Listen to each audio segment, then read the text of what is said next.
L'État accompagnera chaque jeune qui en a besoin. Cet engagement a été pris par le président de la République Emmanuel Macron dans le cadre de la crise du Covid-19 qui a particulièrement touché les jeunes. Mais qu'est-ce qu'un jeune? Et pourquoi a-t-il besoin d'être accompagné? Un jeune est un individu en situation de transition de l'enfant qui dépend de ses parents vers l'adulte autonome. Mais la jeunesse n'est pas une catégorie uniforme. Elle recouvre différents statuts et différentes bornes d'âge. Dans notre étude, nous nous sommes concentrés sur les jeunes de 18 à 25 ans, quel que soit leur statut. Et si les jeunes ont besoin d'être accompagnés, c'est parce que leur situation est globalement moins bonne que celle de l'ensemble de la population française. Par exemple, une personne pauvre sur deux a moins de 30 ans.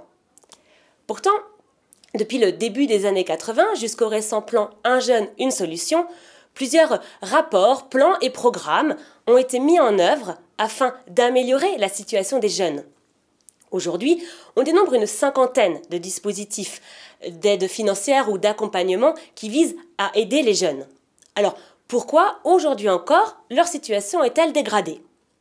Eh bien, l'une des explications, c'est le fait que les jeunes n'accèdent pas à leurs droits, aux droits qui existent à cause d'une méconnaissance réciproque entre les jeunes et les institutions.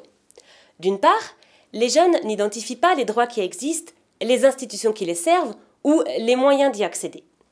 D'autre part, les institutions n'identifient pas les jeunes, ou pas tous, et ce qu'elles identifient, elles ont parfois du mal à les capter. Face à ce constat, que peut-on faire? On vous présente les 3 principaux axes d'action que nous avons identifiés. Le premier, c'est d'adapter les codes de communication des acteurs sociaux à ceux qu'utilisent les jeunes. Ça passe par exemple par le développement de la présence de ces acteurs sociaux sur les réseaux sociaux réellement utilisés par les jeunes, Instagram par exemple.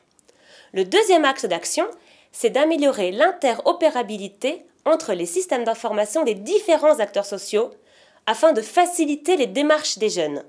Le but, c'est de leur éviter d'aller toquer à toutes les portes. Ça passe par exemple par la promotion de la boussole gouvernementale Un jeune, une solution, voire même d'aller jusqu'à ce que la simulation qu'elle permet déclenche automatiquement le pré-remplissage d'une demande auprès de chacun des organismes concernés. Le troisième axe d'action, c'est d'aller vers les jeunes là où ils sont physiquement.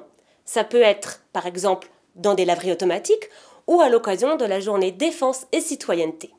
Cette dernière serait d'ailleurs l'occasion pour les institutions de rencontrer tous les jeunes, y compris ceux qui leur sont habituellement invisibles. Dans notre recherche-action, vous trouverez d'autres idées qui visent à améliorer l'accès des jeunes à leurs droits sociaux. Parmi elles, l'accompagnement au numérique, le pilotage de la politique jeunesse, la refonte des partenariats ou encore l'éducation aux droits sociaux dès le plus jeune âge.